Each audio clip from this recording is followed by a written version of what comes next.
Hi everyone. So at this point, you should have completed the subnetting and watch that video before you do this one, or before you proceed if you have not yet, of subnets A through E. All right, you should have subnetted them completely out, ordered them, everything. Okay, so we want to start with the next direction, which says to cable our devices together. So it says connect PC1, and we're going to use a copper straight through. So we're going to connect PC1 to switch 1. You can choose any of the fast Ethernet switch ports. We're going to connect S1's G01 to R1's G00. Okay, then we're going to connect PC2's fast Ethernet to any of the fast Ethernet ports on switch 2. Okay, make sure you correct that direction. I know it says switch 1, but we're connecting to switch 2. And then we're doing switch 1 G01 to R1's G01. So we've got everything cabled correctly. Now we got to do some configuration. So we're not going to do any of the housekeeping commands. We're just going to assign some addresses for proof of concept from our subnetting. So we're going to go into router 1 first, okay? And remember, we can kind of look at it like this.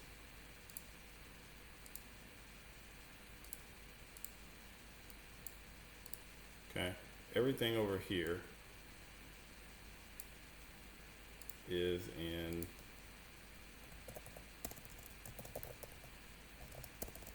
subnet A, okay? And its network address was 192.168, and again, this is the start of it. .168.10.64, okay? And the end of it was 192.168.10.95. So this was your network address. Okay, this was your broadcast address. Okay. So just remember that. Okay. For this side,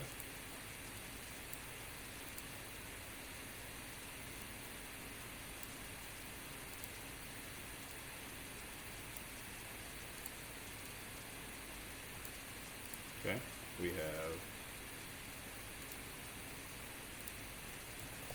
subnet B. Its network address was 192.168.10.0. Broadcast 192.168.10.63. Okay.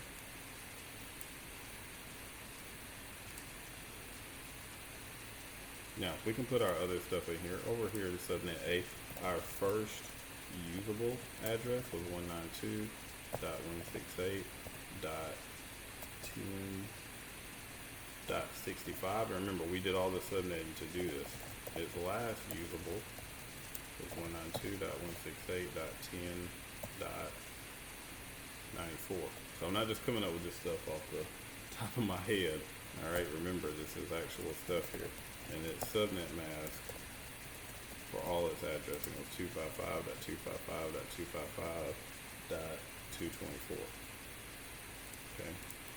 Over here for subnet B, our first usable, and you had a nice little chart in the Word doc, is 192.168.10.1. Our last usable, 192.168.10.62, and our subnet mask is 255.255.255.224. No, 192. Sorry about that. All right. So all that information is very important for us, okay, for each subnet, okay?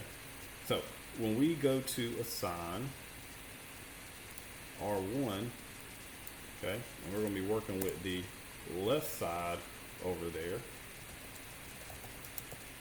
okay, that is interface G00, which is right here, on R1.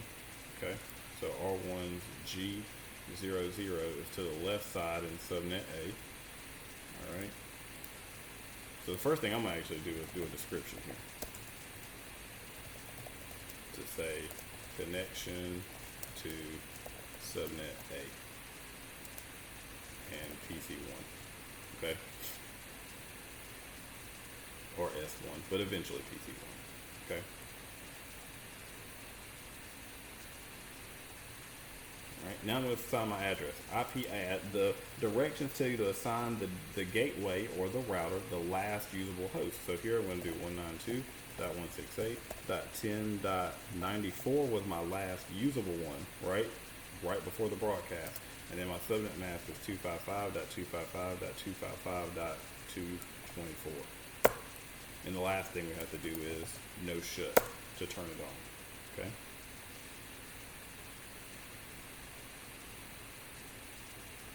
So remember, when you're sending a packet from PC1 anywhere, it needs to go through that G00 on R1. So what we have to do is we have to go to PC1, assign it an IP address that falls within that range that we set there, 192.168.10. And it tells you to use the first usable address, which ends up being .65, 255.255.255.224. And my default gateway, remember, is the address of the router, which was 10.94. Okay, whatever address you assign to the left side of that router for G00, which should be 10.94 because it's the last usable one. Okay. Now we're going to go back to the router, and I'm going to do the right side, so I'm going to exit out here, and we're going to go into interface G01, which is on the right side, and I'm going to set a description, connection to subnet B and PC2. Or you could say S2, but you know which direction it's going. Okay, we're going to set an IP address using, it says again, the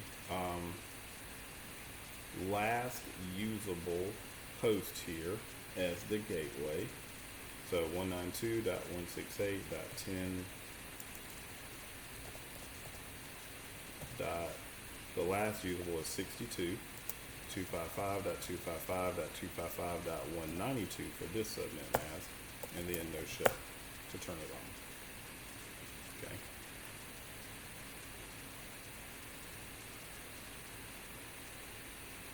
Then lastly, we're going to go to PC2.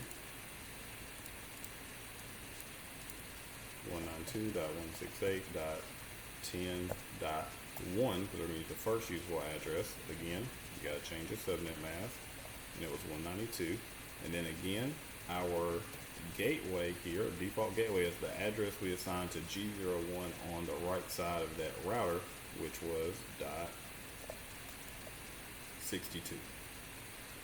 So again, when PC1 sends something out, it's got to go through this interface on R1.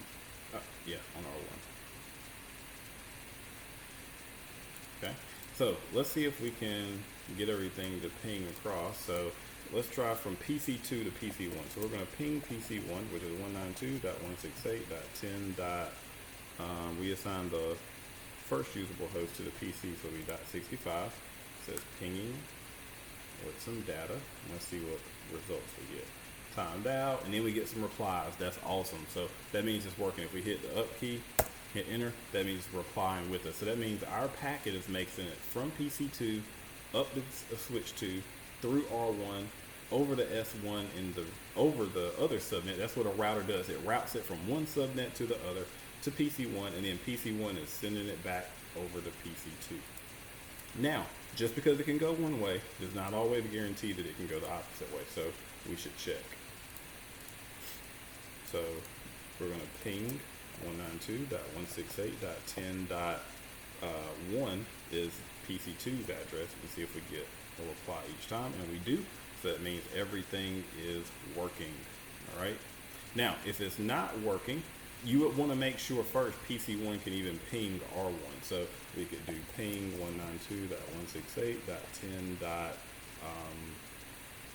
From PC1, that would be dot 94, and see if we get something. That means it can communicate with R1. Then you could go to the other side of the router if you wanted to, dot 10.62, just to see if it can make it to the right side. If it can get over there, great. Then you kind of isolate it. So if it can get the R1 from PC1 to R1, nothing's wrong in that little stretch. Okay.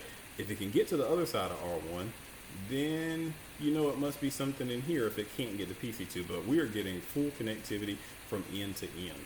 Okay. So that's it. So again, make sure you go back and review that subnetting video. This is how we kind of come up with a networking scheme for our subnets. We only used 2 of the 5 that we did, but these numbers are not random, right? They're methodically thought about, using that formula, using how many hosts do you need. So and reordering them from greatest to least. If you don't, then it will give you an error. So make sure you go back and view that video as well. Let me know if you have any questions, and hopefully this was helpful in showing you how to subnet. Thank you.